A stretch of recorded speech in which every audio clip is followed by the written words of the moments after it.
They'll kill me if you walk away. A napkin can't scream, but it can beg. Ayumi Tanaka noted that her hands were shaking, the linen was crisp, and she borrowed a pencil from her silk handbag. It was a Friday night in the heart of Chicago. The kind of environment where billionaires disappear and millionaires fit in. No news stories, no safety. A desperate note on a napkin was passed over to a black waitress that no one cared enough about to even notice. Alea Brooks was her name. 24. Born and reared on the South Side. Her grin could calm a tempest, but it didn't get many chances to do so. Because in this world, being gorgeous didn't keep people from underestimating you, especially not with skin like hers. What happened next? It wasn't simply shocking. It changed everything. This isn't just a narrative about saving someone. This is a narrative about black people. Welcome to Hidden Worth, where we tell the tales that the world doesn't want to hear, and if you're seeing this, stay put.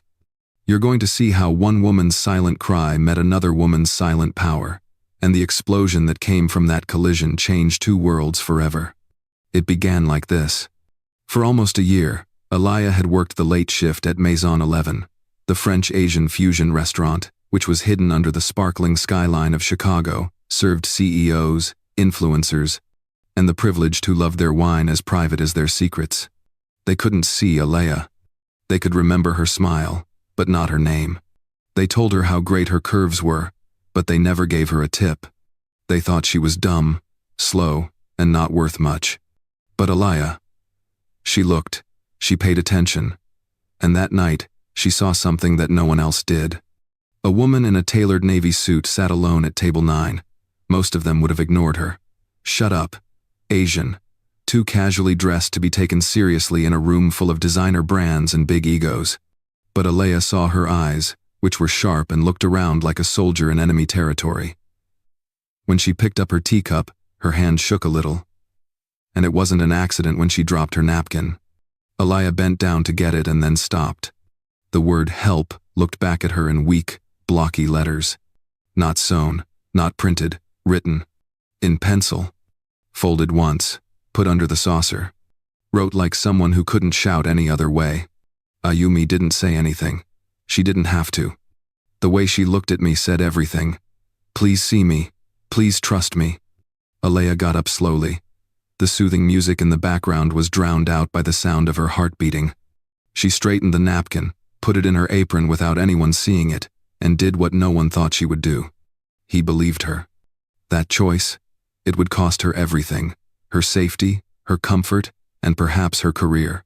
But it would also give her something that no uniform or gratuity ever could: power. You believe you know how this story ends? Change your mind. When a rich CEO and a black waitress come into contact with danger, there is only one rule. Everyone changes when they go. Alaya Brooks rehearsed one thing every morning before her shift in her small studio apartment on the south side of Chicago: how to be invisible. Not the type that works, the sort that helps you stay alive. She brushed down her apron, put her hair in a nice bun, and forced her finest grin, the one that made her look calm, hid her tiredness, and added, I'm safe. I'm not a threat. Because for young, black, and gorgeous women like her, being seen was a double-edged sword. If you don't smile enough, you're chilled. If you smile too much, you're flirting. If you speak up, people will call you aggressive. If you stay silent, people will ignore you. Alaya was paid to be quiet at Maison 11, to fit in, to be polite, professional, and very nice, no matter what they said. And they said a lot of things. One man in a $6,000 suit yelled, I asked for Chardonnay, not cheap house wine. He had read the menu wrong himself. Hey, honey, can you take care of this order? Maybe you should hire someone with more experience, said a lady who seemed no older than Alaya. Some people didn't even talk to her. They just delivered her plates without looking at her, threw napkins on the floor like confetti, or called her girl like it was her first name. Alaya had figured out the code. She understood that when someone commented, "You're so well-spoken," they were startled. She knew that when someone asked her if she was in school, they weren't really interested. They just thought she couldn't be here on purpose. And the worst part? When she was entirely neglected. When a customer would talk to her white coworker about a meal she had just talked about. When bosses applauded her for leading teams that worked well together. When couples took pictures and cut her out, they physically erased her from their minds. She laughed it off. She learned that. Kill them with kindness. Keep a smile on your face. Get over it. But some days, it hurt her, like little insults that were chipping away at her sense of self. She didn't want others to feel sorry for her. She didn't want people to clap.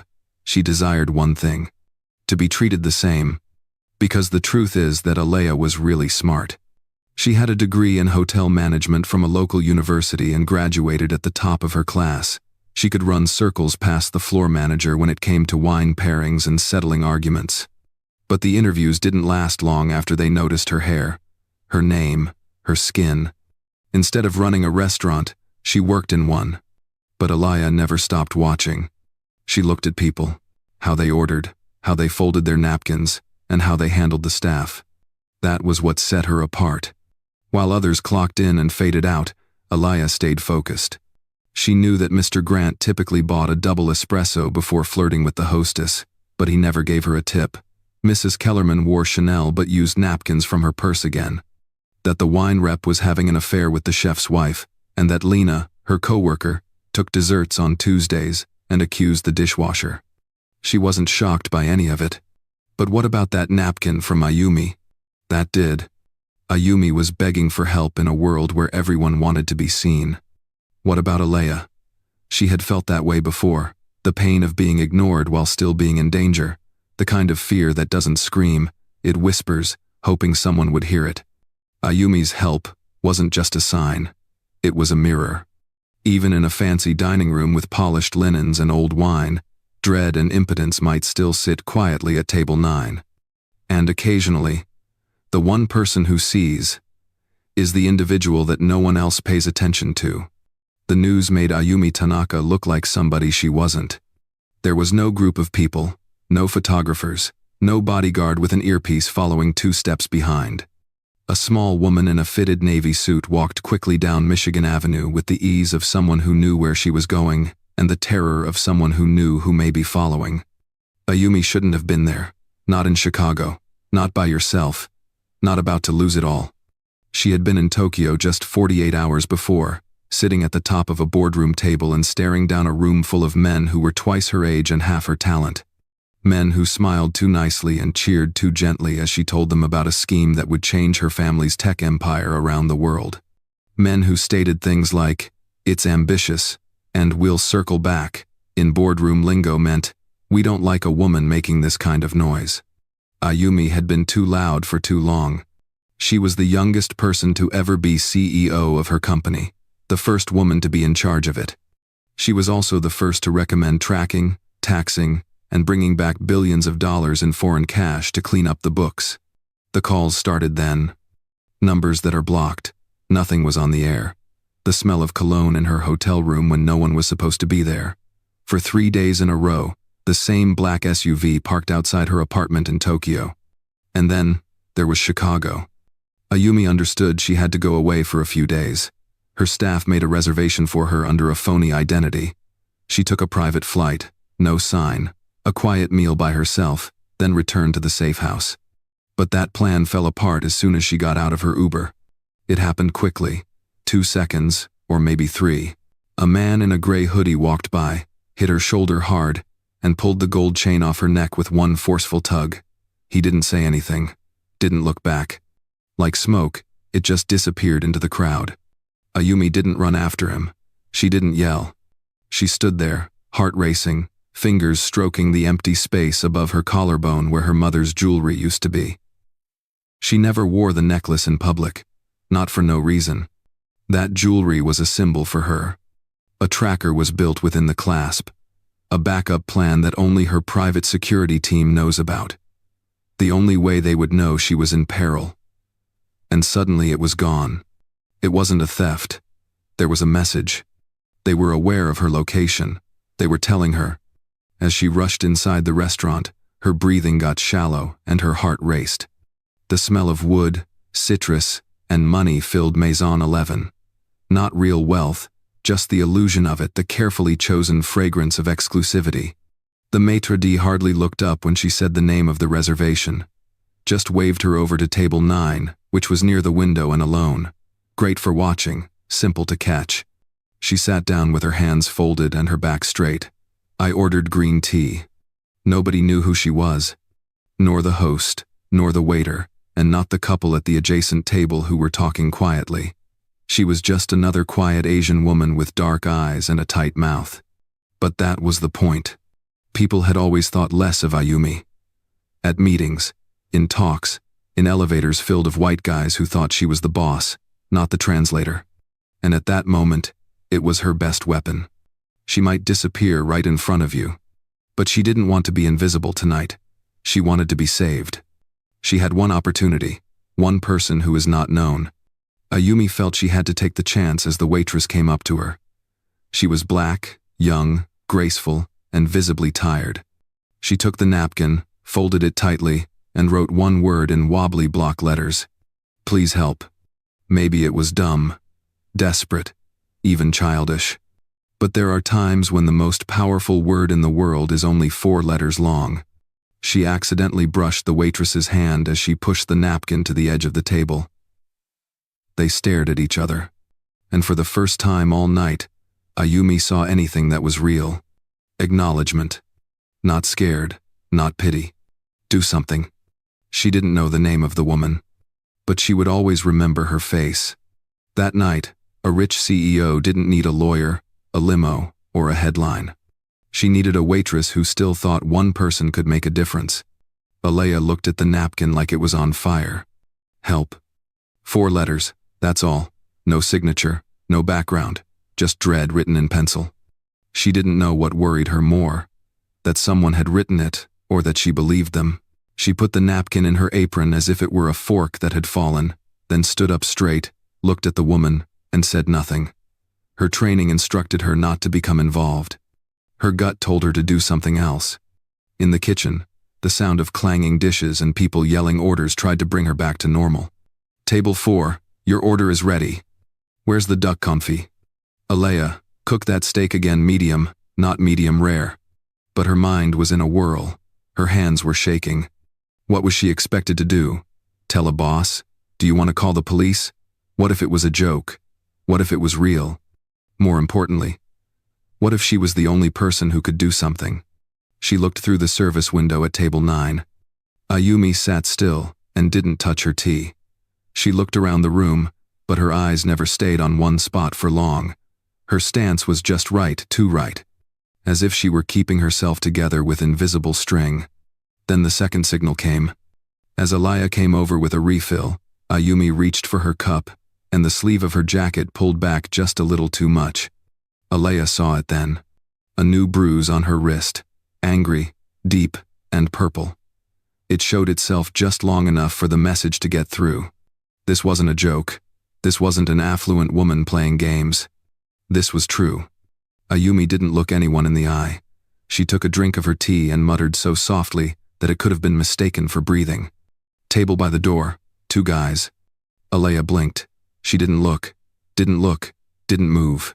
But she could see them in the glass behind Ayumi. 2 males sat close to the door. They were both wearing gray suits that didn't quite fit in with the style of the place. They weren't eating. One person looked at a phone that never turned on. The other person looked around the room as if he were trying to remember faces. They weren't here to eat. They were here for her. Ayumi's knuckles got tighter around the cup. Her voice was like a tremor. Don't believe anyone in a uniform. That was all. Not anymore. Alea went away slowly, her mind racing. The police were out. The management were not there. She couldn't even trust her cousin, who was the chief chef. She was alone. She ducked into the hallway for employees, leaned against the wall, and shut her eyes. What the hell am I doing? She wasn't a police officer. She was not a hero. She was just a waitress trying to pay off her student loans and help her mom keep the lights on. This wasn't her issue. But it was now. She thought back to her own first panic. 14 years old, following someone home, no phone. Everyone thought she was lying until it was too late. That feeling of being powerless never went away. It was in her bones, and now she could see it in Ayumi's eyes. She opened her phone, tapped the screen, and chose the option for emergency contacts. But stopped. What if Ayumi was correct? What if the police made things worse? Instead, she opened her messages and sent a coded message to her friend Jordan, a paramedic who knew how to deal with pandemonium. "Are you going to work tonight? There is something wrong at Maison. Might need a ride quickly." Not a joke. 3 dots. Then, "On call. But close. Say the word." She typed back, "Word." She needed a strategy now. She went back to the dining room, this time with a purpose. She gave Ayumi another napkin, which she had neatly folded. She wrote 2 words in pencil inside it. "I get it." Ayumi's gaze moved up and down. For a minute, her shoulders relaxed. It was a small change, but to Alea, it meant everything. They were connected. An unspoken agreement. The waitress who everyone else had neglected was suddenly the only one who could help. Alea moved like clockwork, serving food, pouring wine, and smiling at nasty customers while she made a mental map of every exit, counted her steps, and practiced her lies. She had no idea how this would turn out, but she was confident of one thing. She wasn't going to let this woman get away. Not while she's on duty. Everyone knew they didn't belong there. The 2 men in gray suits sat at table 2 with their backs straight and their hands still. No menus, no beverages, no small talk, only silence and watching. Their suits were pricey, but not very stylish. Maybe in business, maybe the government, but they didn't act like bosses. They moved like muscles. Be quiet, figuring out, under control. Alea kept her head down as she walked past them, being careful not to stop, but her eyes caught just enough. The taller one, who was in his mid-40s and had receding hair and no beard, never blinked. His gaze followed Ayumi like a hawk following a mouse. The shorter one seemed like he couldn't sit still. He kept moving around in his seat and clenching his jaw every few seconds. He was paranoid, like he thought something would go wrong. Alea's heart was beating when she got back to the kitchen. She picked up a pitcher of water, any excuse to move, and went around the floor again, this time more slowly, so everyone could see her. She wanted people to stop looking at Ayumi, make a design, make them think she was just another waitress doing laps to pass the time. But the taller man looked up again as she walked past table 2. Not just at her, but also inside her. He looked at me coldly, planned, unflinching. He smiled. It wasn't nice. It was the kind of smile that said, "You're getting too close to something you don't understand." Alea's stomach got tight. The maitre d' was gone when she got to the host stand. Strange. He never quit that job during busy times. And then she felt it when she turned to go back to the kitchen. Someone behind her. Not a brush, not a bump. A break. She glanced around, and there he was. The man who was taller. He was obstructing her path like it was an accident, but it wasn't. "Pretty busy night," he added in a calm, deep voice. Alea made a respectful nod. "Always on Fridays." He leaned in a little, not enough to be rude, but just enough to make her feel trapped. He remarked, "You seem to be paying attention, like you see things." For a moment, Alea's smile faded.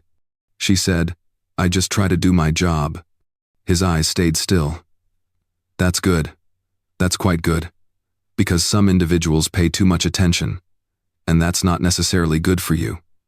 Alea stopped moving. There it was. No figures of speech, no pretending. A threat.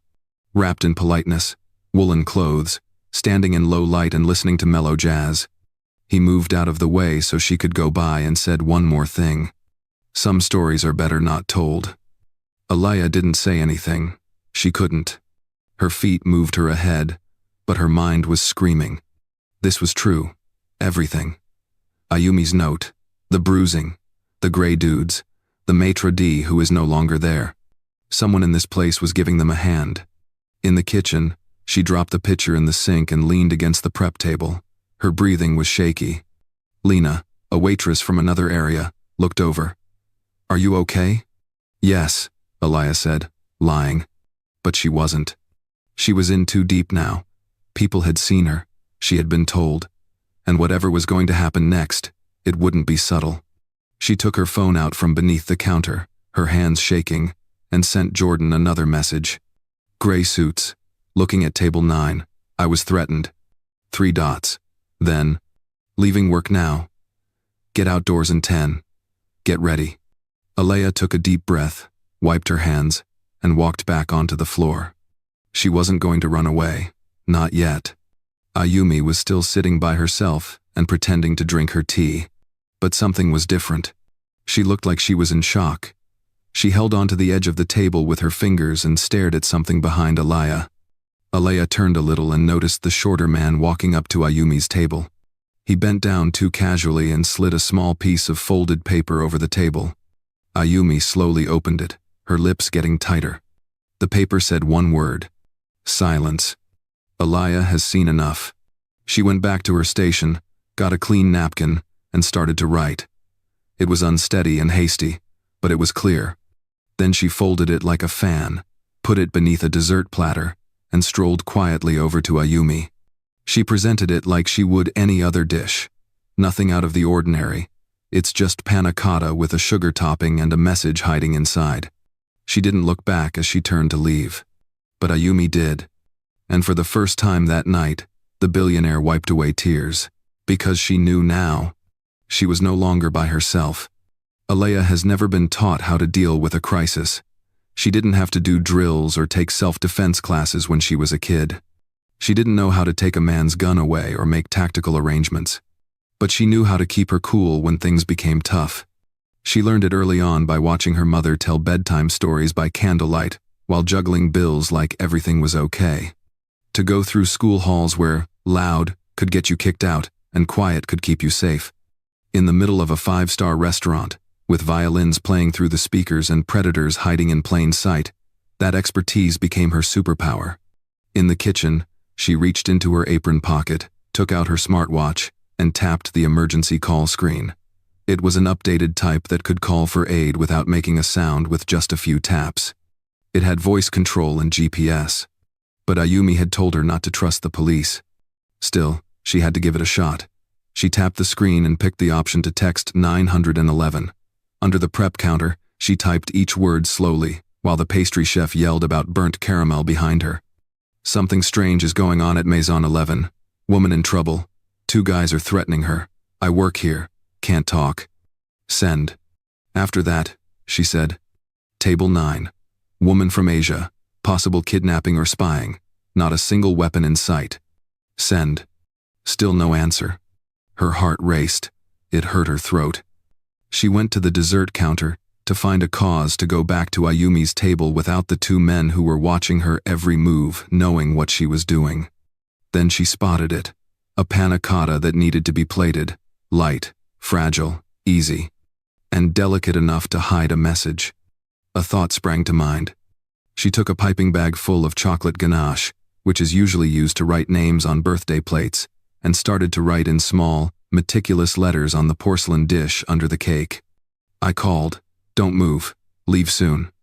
Then, at the edge of the plate, right below the curve of the panna cotta, she wrote one more message. I'm with you. She put the dessert in a way that only Ayumi would see it when she picked up her spoon. She added a flower decoration to make it look fancy, wiped the edges of the plate clean, and took a deep breath. Alea walked the dessert to table 9 like it was any other plate. She wasn't nervous or in a hurry, only sugar and poise. Ayumi glanced up as she approached, her face unreadable, but when she looked down at the plate and the message written in sweet, dark lines, her eyes filled with something Alea hadn't seen all night. Hope. She blinked slowly once. Again. A silent thank you. Alea nodded, but only a little, then turned. But before she reached the service station, her smartwatch vibrated. A message lit up the screen. 911 dispatch. Units en route. In 6 minutes. Stay safe. Do not engage. 6 minutes. It might as well have been 6 years. Because the 2 men at table 2 were moving. They were no longer sitting. One was now pretending to examine the art on the wall, his eyes darting between Ayumi and the exit. The other had started a slow loop around the restaurant like a casual stroll, except every step tracked Alea. She needed to stall. She approached the wine bar, pretending to grab a fresh glass, and whispered toward Lena, her coworker.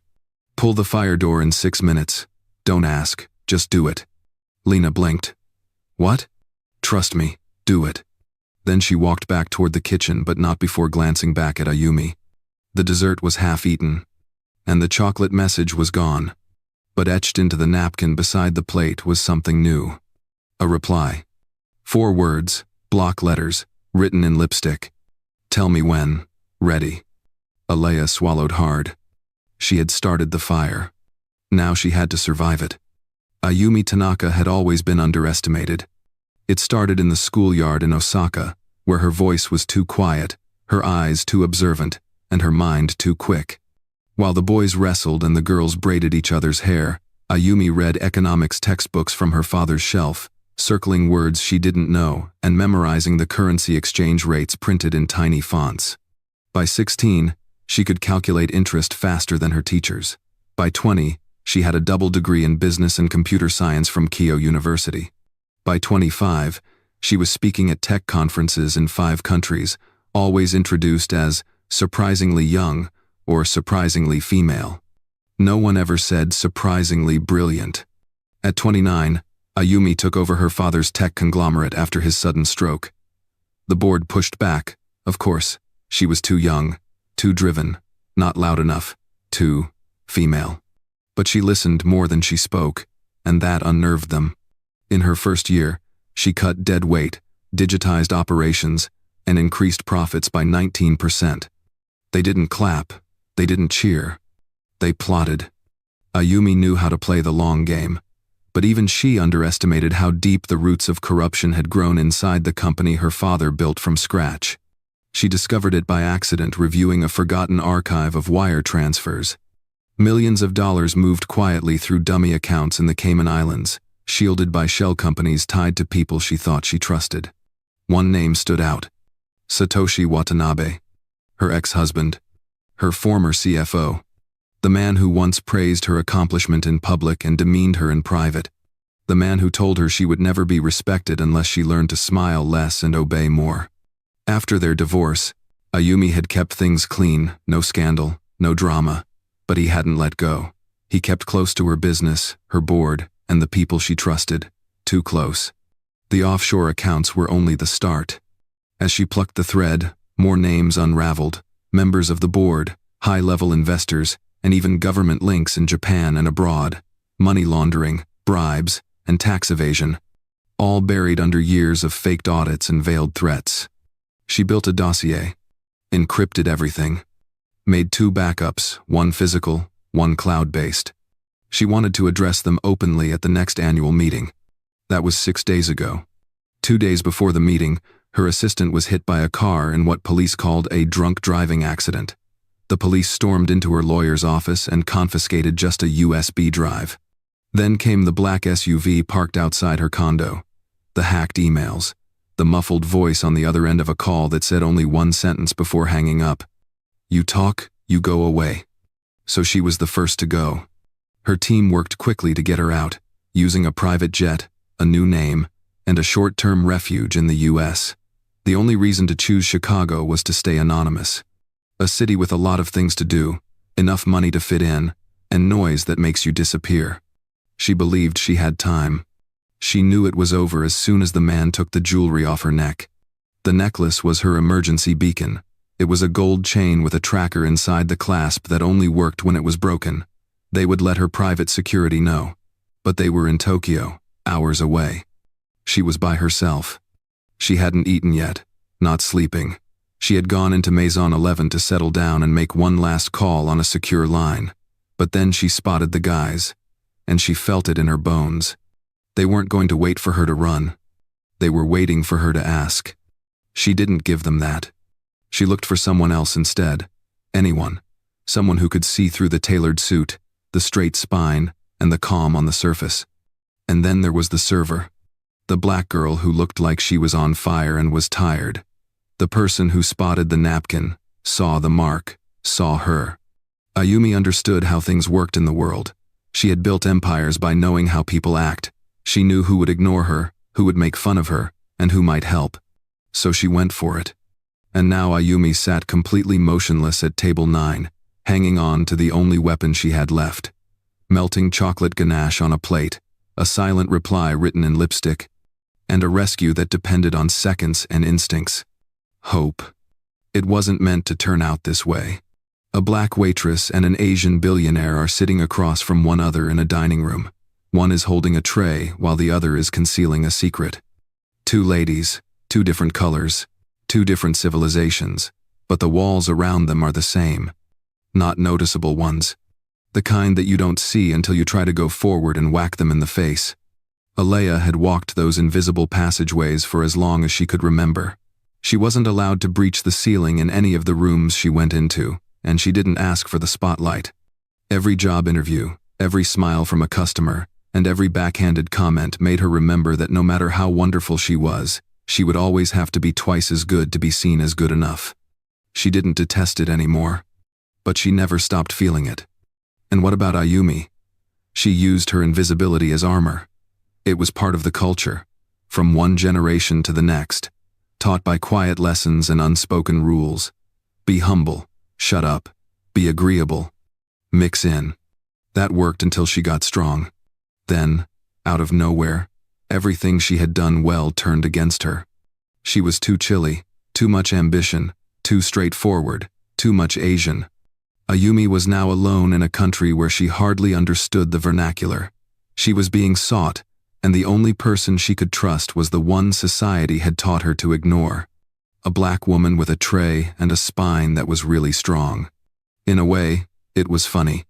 These two groups didn't often share areas, not because they wanted to, but because they were meant to. History had put them at odds with one another through the media, employment, competitiveness, and social politics. Model minority versus troublemaker. One is lauded for not saying anything, while the other is punished for speaking up. But none of that mattered here. Not right now. Ayumi didn't notice a waiter when she looked at Alaya. She saw someone who would defend her. When Alaya glanced at Ayumi, she didn't see a rich foreigner in peril playing dress-up. She saw her own face, the fear in her eyes, the forced calmness, the quiet begging to be trusted. When Alaya was 16, two boys from another school chased her down an alley. She never knew why. Maybe it was because she was alone herself. Maybe they thought it was humorous. She had yelled. No one showed up. Except for one woman, a stranger in her late 30s who was presumably Filipino, who pulled her inside a corner store and stood between her and the door. Did not say a thing, just stood there, like a wall. The boys took off. The woman walked away after giving Alaya a bottle of water. Wei was the only time someone ever helped her like Wei. Up until now. It was now her turn to be the wall. That moment stayed with her forever. Also, never told anyone. But as I stood here in Maison 11 and watched Ayumi try to hold her life together with nothing but lipstick and posture, it all came back to me. It wasn't about race anymore. This was about becoming noticed. Pain understands pain, and bravery answers. People say that the United States is split. That race keeps us apart. But something else was going on in this room. An unspoken agreement. Not based on words, politics, or even a shared culture, but on one unsaid truth. The world doesn't care about women like them. So they looked out for each other. No contracts, no promises.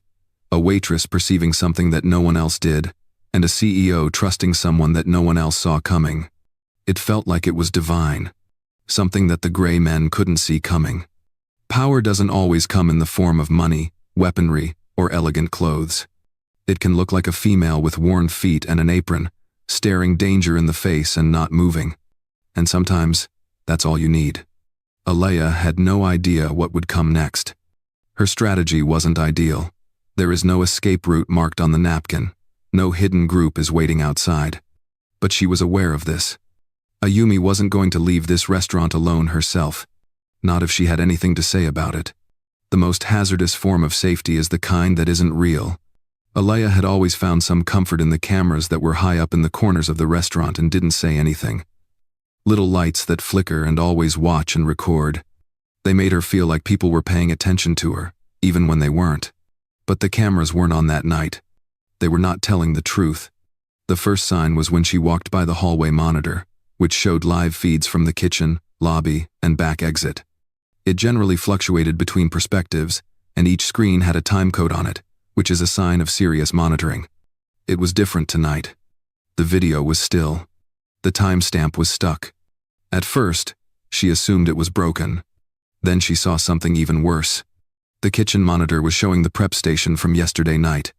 She knew right once what it was: the identical mise en place, the wine box that had already been moved this morning, and the jacket she had left hanging and taken home. It was ancient video that looked like it was live. Someone was playing a false video over and over. Her stomach dropped. She looked up at the camera on the ceiling. Still there. Still blinking. But it wasn't linked up anymore. Or worse, it was sending out signals, but not to the individuals who were supposed to be observing.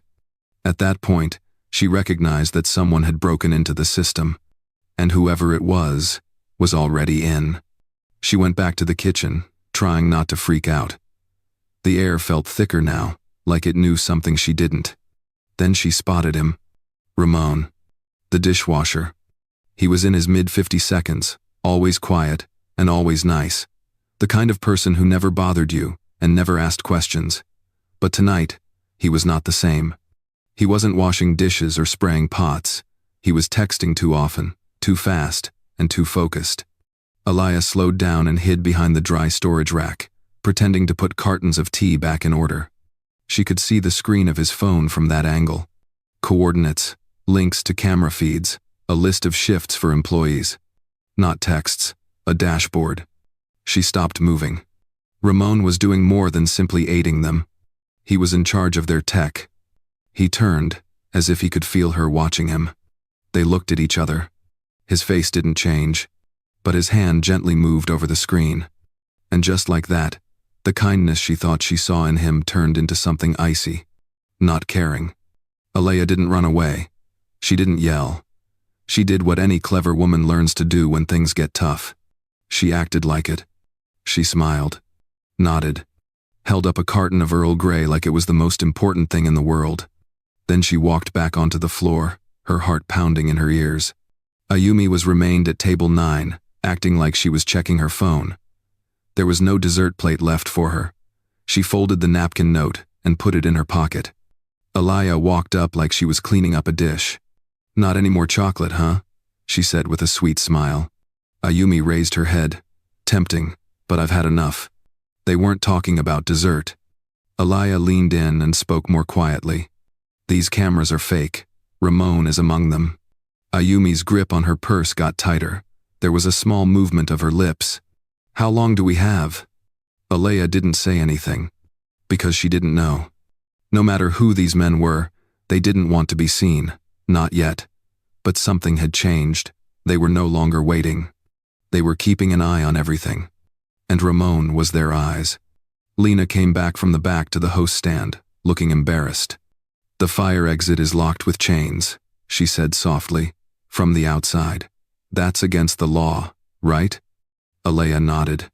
"Not only illegal. It was a trick." She checked the time. Jordan's car would be outside any second now. But now, how would they ever get to it? She walked into the hallway next to the staff bathroom, took out her phone, and typed quickly. "New plan. They're in. The back door is blocked. Can you stop outside and hide the view?" Jordan said, "I've already seen 2 guys on radios. I'm blocking them now, but you have to go, now." Aliyah looked at the television. Then they took a breath. This was no longer just a rescue. It was a game of chess. And it was her turn to move next. Aliyah had put all her faith in those sirens. She counted the minutes like heartbeats from the time she hit send on the silent 911 text. 5, 4, 3, 2 now. She thought about lights flashing, the loud thud of boots, officers storming in, questions flying, Ayumi dragged to safety, and the gray-suited men were either detained or at least scattered. That's how it goes on TV. But reality had different intentions. The alarms went off. And then they stopped.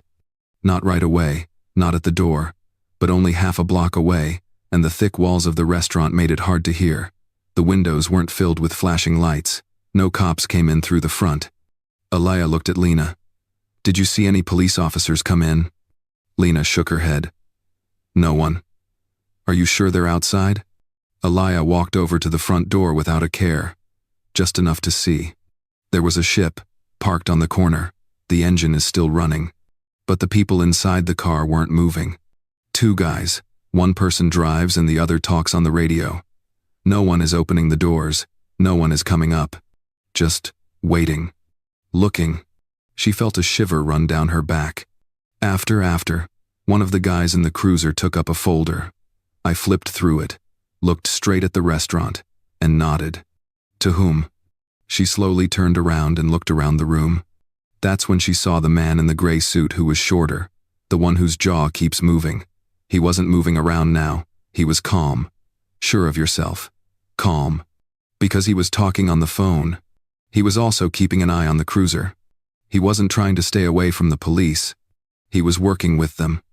Alaya's blood turned chilly. There were more than simply compromised cameras and locked doors. The system was to blame. Someone picked up the phone call she made. Ramon might have sent it somewhere else. Maybe they already had a badge on their payroll. No matter what, the people she thought would save them were part of the trap. Her heart raced as she stepped back from the door. Ayumi from Table 9 caught her eye. Now there was a hole in their scheme. A big one. This time, Alaya stepped over without a tray or any pretense. "They're not here for us," she remarked quietly. Ayumi didn't inquire how she knew. She only nodded. Because she had always known deep down. No one in charge ever really helps ladies like her. For women like them, Alaya took out her phone and sent Jordan another text. "Police are corrupt. Backup is not backup."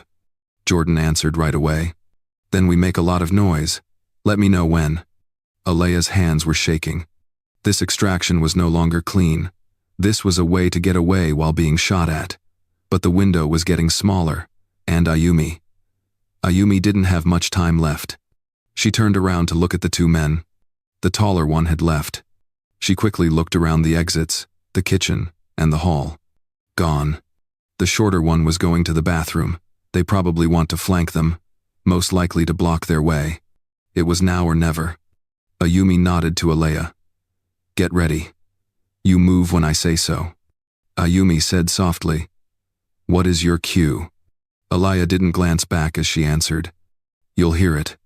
She turned, marched to the back corridor, and grabbed the fire alarm that was under the sign for the emergency exit. A big red box. "Pull in case of fire," it says. But there was already a fire. It just didn't have any flames. She pulled it hard. The room was filled with a loud alarm. Flashes of light. People leaped. The glasses of wine broke. Someone yelled. In a flash, chaos broke out. Customers rushed to the front, holding their coats and purses. The waiters looked around, confused. The maitre d' came back and yelled out directions. And in the middle of the chaos, no one saw the woman in the tailored blue suit gently get up from her chair and proceed toward the kitchen, with a waitress who suddenly walked with purpose next to her. Alaya. She took Ayumi's hand. Left. Now. They ducked behind the bar, walked through the staff hallway, turned a corner near the freezer, and pushed open the side door. Lena had just cut the chain with kitchen shears a few seconds before. They ran out into the alley. Jordan's automobile roared up from the other end. The doors flew open. Alaya glanced around once and noticed the shorter gray man standing at the kitchen door, staring at them. But it was too late. They were gone. Not saved. Not safe. But free. Because women like Alaya and Ayumi don't wait for help when the system breaks down. They help each other. He was watching long before the fire alarm went off. The gray suits moved, or Ayumi wrote "help" on a napkin. He was always watching. There was a man sitting in the corner booth near the wine cellar, behind a half-empty glass of Merlot and a heavy book on wartime diplomacy. No one noticed him. Not Alaya. Every night she saw him. Mr. Whitman. The staff nicknamed him that. But no one knew for sure if that was his genuine name. He was in his 60s and always looked classy in old-fashioned clothes. He wore pressed pants, a crisp shirt, and a fedora next to him, never on his head. He didn't say much, gave a good tip, read a lot. He would stay till closing time and only order a basic dinner and a glass of wine. No dessert ever, no sounds ever, just being there. He'd ordered early tonight, and then they watched. Not the food. Not the workers. Not the program. The people. He saw that the gray man who was taller never blinked, how the shorter one kept looking at the exits, how Ayumi's physique got more tight with every second. He also saw Alaya, whose quiet said more than her words. Mr. Whitman didn't move when the fire alarm went off and the room descended into turmoil. Not at first. He waited until the crowd had rushed forward, the kitchen workers had run away, and the gray suits had started to look for something. After that, he stood. Think about it. Slow. It was as if time moved in a different way around him. He left more than enough money on the table and slipped through the wine corridor. Instead of going to the exit, he went to the service hallway where he knew the personnel would flee. That was where he spotted Ramon. With a phone in hand, eyes moving quickly, mouth closed. They looked each other in the eye. And for a moment, Ramon thought about it. Mr. Whitman spoke just 3 words. I saw it all. Ramon stopped moving. You don't know what this is. Mr. Whitman moved forward. I know enough. I witnessed what you did. I saw who you were watching. I saw her, too. Ramon yelled, You're just an old man. Mr. Whitman's eyes narrowed. I was a lot of things before I got old, he remarked gently. He then turned and headed down the alley. Ayumi and Alaya had just jumped inside Jordan's automobile. Wait, Alaya whispered, putting her hand on the door. Mr. Whitman? He stared at her. She detected something unusual in his face. Pride. He moved closer, bent over the open window, and gave her a folded napkin. There was a name within, and a place to live. He said, Ayumi knows what it means. Take her there. But not right away. Go the long way. They will follow. Ayumi's eyes got bigger. This address, it's in D.C. He nodded once. They're going to try to stop you. But if you do it, everything will be different. Alaya gave him a look. Why are you helping us? Mr. Whitman didn't answer immediately away. Then, with the type of calm that comes from having lived through more than you should have, he said, I know what it's like to be the smartest person in the room and still not get any respect. To make something that no one thinks you made. To talk and not be heard. To see justice. And never taste it. He turned back to the restaurant. They picked the wrong women to underestimate tonight. Then he vanished into the passage filled with smoke as sirens went off again. Ayumi gazed at Alaya. Ayumi gazed at the paper towel. Drive, she told Jordan.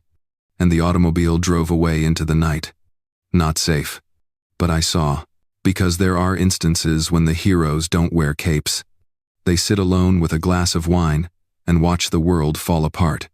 Until someone has the guts to fix it. The clock on the dashboard said 9:47 p.m. as the car's tires touched the wet asphalt in the alley behind the restaurant. Rain had started again, with small drops that blurred streetlights and made reflections dance across the windshields of cars. Alaya Brooks looked at her watch for a second and thought, 3 minutes to go. 3 minutes that would change everything. Ayumi Tanaka sat in the back car with her coat wrapped tight around her. Her eyes were wide but calm. Jordan kept the engine running while he sat in the passenger seat, one hand on the wheel, listening to the sounds of traffic and the sound of someone coming up behind him. Alaya's thoughts was racing, but her body moved in a calm, controlled cadence. After years of serving fine dining clientele, gliding through crowds, and avoiding notice, she was now in stealth survival mode. They left the alley and joined McClurg Court, which wound its way between office buildings and vacant parking garages. The restaurant's front doors gleamed behind them, but they didn't look back. They weren't leaving a building. They were running away from a trap. Holder is clear, Jordan whispered over the radio from the dash. It was a message from Mr. Whitman's contact on the outside. Alaya put a finger to her lips. She looked at Ayumi. How are you doing? Ayumi let out a slow breath. Ready. I'm ready for everything that happens. Alaya nodded her head. She remembered the chocolate code, the bruise on Ayumi's wrist, the napkin, and the whisper of a threat in the hall. These moments had made this rescue possible. But this last sprint, the 3-minute dash, was the hardest part. They turned north onto Lakeshore Drive. The rain hit the windshield hard, and the wipers moved quickly. Every car light was blurry, and every splash sounded like footsteps. Alea looked in the rearview mirror, but there was nothing there yet. But she knew that not being there didn't imply safety. 2 minutes, Jordan said. Alea held on to the leather seat. She moved the car into the express lane, passing a black SUV with veiled windows that may have been them or just a casual driver. But she wasn't going to take any chances. She sped up to 60 miles per hour, and her heart beat in time with the wipers. Ayumi moved in the rear seat. She put her hand on Alea's arm. A quick touch, a whispered, "Thank you," and a sign, "I trust you." In that moment of shared risk, the invisible walls of race, status, and invisibility that had kept them apart were coming down. 1 minute. Lake Shore got steeper as it went up to the bridge over the Chicago River. The traffic lights ahead became yellow and then red, but Jordan didn't stop. The automobile sped through, with rain splashing sideways and the horn honking as motorists pulled over. People in their cars probably felt like something bad was going to happen. But they didn't know how bad it was. Sirens out of nowhere. 2 lanes over, a police car sped into traffic, then turned around and flashed its lights. Alea stopped moving. Was this a rescue or a trap? The cruiser slowed down, turned on its lights, and then stopped 2 cars ahead of them. The driver told them to slow down. Jordan didn't say anything. He continued on going. There were headlights behind them. The dark SUV. It sped up. "Now," Alea said softly. "Left turn ahead," she said. Jordan left Lake Shore and took the Illinois Route 60 ramp, away from the main road, onto a service road next to a shipping yard. When trains went by, the bridge above shook. Container cranes stood like silent guards at the yard. They drove through a gate that said, "Authorized personnel only," but the gate opened, just like Mr. Whitman had planned. The black SUV followed and stopped at the same gate. The guard let them go. The SUV stood still. At that point, a 3rd car got in the way. 2 men in suits got out and opened the back door of the SUV. The guard put his hands up and stepped back. Ayumi took a breath into the automobile. Alea turned on the light inside the automobile for just 1 second. She pointed to a blue cargo container with the number 47C on it. She looked at Ayumi. "This is it. We have them now. We leave clean." Ayumi nodded. The guard stayed at his post while the 2 men in suits locked the gate behind the SUV. There were only wide-spaced floodlights in the container yard. Jordan stopped 2 lanes over from the SUV. The engine of the black SUV was running. The guard was chatting to the 2 males. There was a soft golden light coming from the container placed behind it. Alea mouthed, 3 minutes to Ayumi. She softly strolled outside, the rain soaking the hood of her jacket. Her heart was racing, but her step was steady. Ayumi went next. Jordan turned off the engine. They walked on damp gravel, boots clicking, to container 47C. The male saw it first and turned to look. The message from Ramon. The cameras that were compromised. The alert for fire. The police who were compromised. Everything came down to this moment. Alea took a deep breath. She walked between the men and Ayumi, facing the bright light. She said, "You're done." The man in the taller suit reached for something. Alea didn't think twice. She yelled, "You can stop now." She reached for her wallet, where she had hidden a small recording device. They know everything. The moment stopped. The males didn't fight. They moved back. The alarm went off at the gate. Jordan pushed the button on the remote. The chain-link fence at the container yard opened up. The guard shut the doors of the SUV. Ayumi's arm was taken by Alea. "Let's go." Jordan had turned on the automobile. They left in a car. Rain against the window, sirens fading behind, and then nothing except the engine's hum and the sound of 2 ladies breathing. Everything had changed in 3 minutes. A group of FBI cars drove into the yard behind them. Agents got out and took paperwork. The guard shack's hack control system stopped working. People didn't move the floodlights, but they kept on. The yard was quiet. Ayumi gazed at Alea. "We did it." Ayumi grinned, not with relief or joy, but with intense awareness. "You did it," she said. Alea shook her head. "Because you let me." They didn't say anything else until the lights on the highway blurred by. The black SUV sat still at the gate in the side mirror. But it stayed there. It sat there. It didn't follow through. 3 minutes had been enough. The morning light that came through the glass front of Tanaka Global Technologies' Tokyo headquarters did not shine on a party. It shone on peaceful watchfulness, and it shone on the woman who had changed everything. Ayumi Tanaka walked into the boardroom wearing a charcoal gray pantsuit. Her hair was pulled up simply, and she stood straight but relaxed. Designer lights shone off the shiny chrome surfaces. The company's executives and board members, who she had inherited, sat behind her and waited. A lot of people thought she would say she was sorry, to move aside, to be humbled. They were wrong. 6 weeks ago, she was in a restaurant in Chicago with a napkin that said, "Help." That night, she was the target. Men in gray suits were following her and ready to attack. A black waitress named Aliyah Brooks became her surprise friend that night. Ayumi changed that night. The change was clear in the room today. She spoke to the board without raising her voice. She spoke in a calm way, in a professional way, firm. "Men and women," she said to start. "The things that happened in the last month didn't threaten me as a person. They threatened the future of this company. We are going to change today." There was a wave of reaction in the room. A few people whispered. Some moved around uncomfortably. Others stayed still and watched. Ayumi went on. "We will change the way we hold our offshore assets. We will make our audits public. We will set up a humanitarian division to help those in our supply chains who have been abused or trafficked. We will change things not because we have to, but because it's the right thing to do."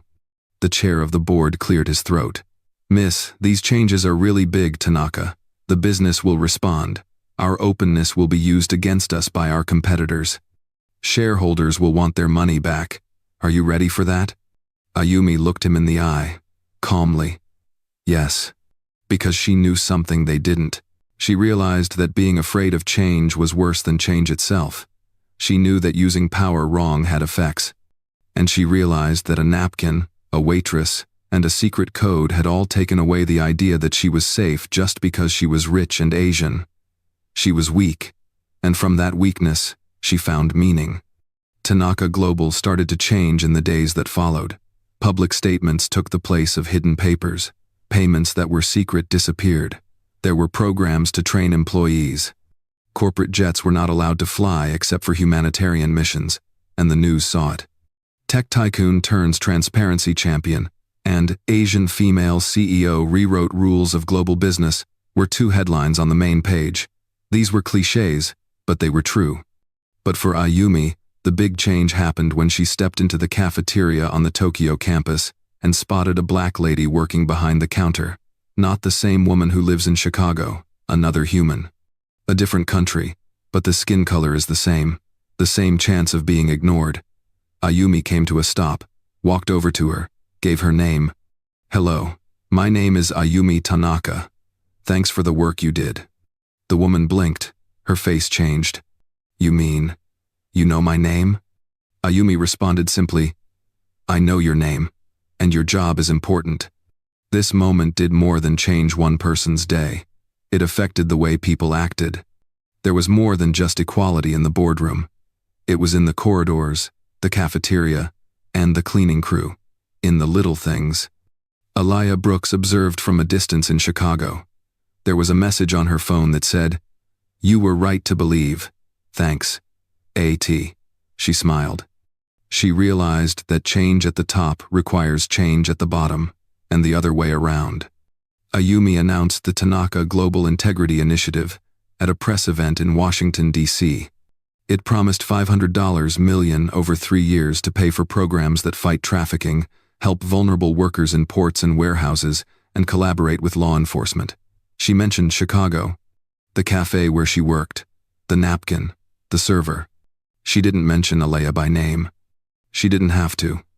Everyone in the world knew what the napkin signified, and everyone knew why she came back. Years of being ignored as a foreign executive, years of being looked down on because I was a woman in a suit. She had been invisible for years until she penned help. She came back not just to get her business back, but also to change it.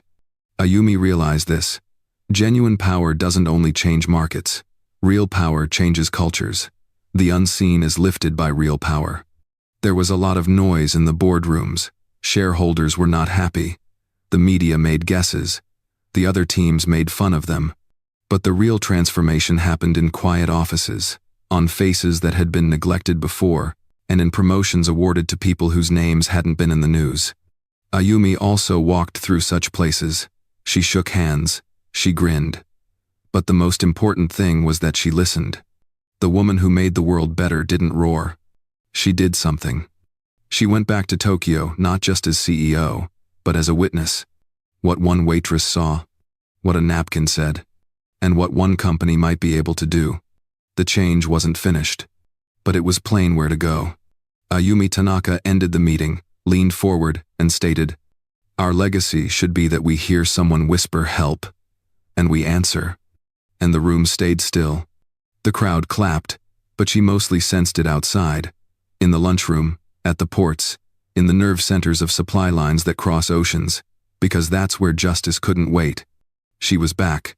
The world changed with her. It didn't happen in front of a judge. It didn't happen at a news conference or in a photo that went viral. 2 months later, it happened at a modest coffee cafe in Bronzeville.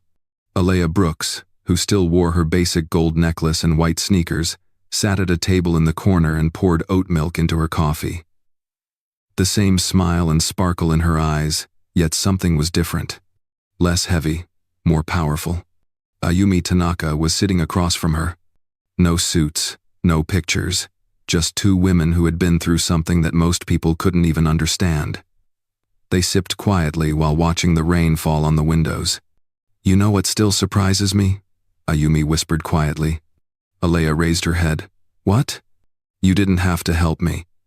If you had gone away, no one would have blamed you." Alea shrugged her shoulders. "But I saw you." That's all she said. Ayumi only needed that. At that moment, the truth became clear not just between them, but also between all the structures that had worked to keep them apart. Systems that told Alea to be quiet and Ayumi to be out of sight. That told them both that their voices didn't matter, their goodness didn't mean anything, and their power didn't belong. But that whisper was not true. Because sincere, brave kindness goes beyond color. It lasts longer than titles. It breaks down stereotypes. And it doesn't need authorization. Ayumi, a billionaire from Tokyo, scrawled help on a napkin, but it wasn't to a police agency, a rescue team, or a private army. She wrote it to someone she didn't know. A server. A young black lady with no armor save her senses, her empathy, and the bravery to think that what she witnessed was important. Alea didn't know how strong Ayumi was when she answered that subtle call. She didn't know about the billions, the tech empire, or the threats that were going on behind the scenes. The only thing she knew was that someone was in a bad spot, and she could do something about it. People don't get that lesson. Being kind doesn't always mean giving money, making headlines, or giving a perfect speech. It's a look that lasts 2 seconds longer than usual sometimes. A napkin passed under a table is sometimes what it is. Sometimes it's a tray that falls at precisely the right time to get your attention. But it always costs something. And it's always worth it. Others in our world educate us to divide, to perceive color before character, to rate others based on their job, money, or accent. But none of those things could have saved Ayumi that night. A choice rescued her. A black woman looked across the room and said, "I will help you." Not because it was safe, not because it was smart, but only because it was correct. That decision did more than save Ayumi's life. It changed what she left behind. It gave her business a new look. And it reminded everyone that money, technology, or boardroom votes don't bring about the biggest changes. They come from moments with people. From regular people. From you. Someone is penning their own silent appeal on a metaphorical napkin right now. Not with ink, but with how they act. With fear. With quiet. With something that says, "Please look at me." And maybe, just maybe, you're the Alea in their story. The one who sees. The person who does something. The person who makes everything different. If this story moved you, even for a second, ask yourself, who have I been walking by lately? And what could happen if I stop, look at them, and declare, "I've got you"? Being kind doesn't mean you're weak. It's a very unique kind of strength. And the world needs more of it. Welcome to Hidden Worth, where we tell the stories of bravery, connection, and quiet strength that people don't usually talk about. If this story touched you, please subscribe, like, and share it with someone who needs to hear it. Your next nice thing could save someone else's life. Thank you for watching.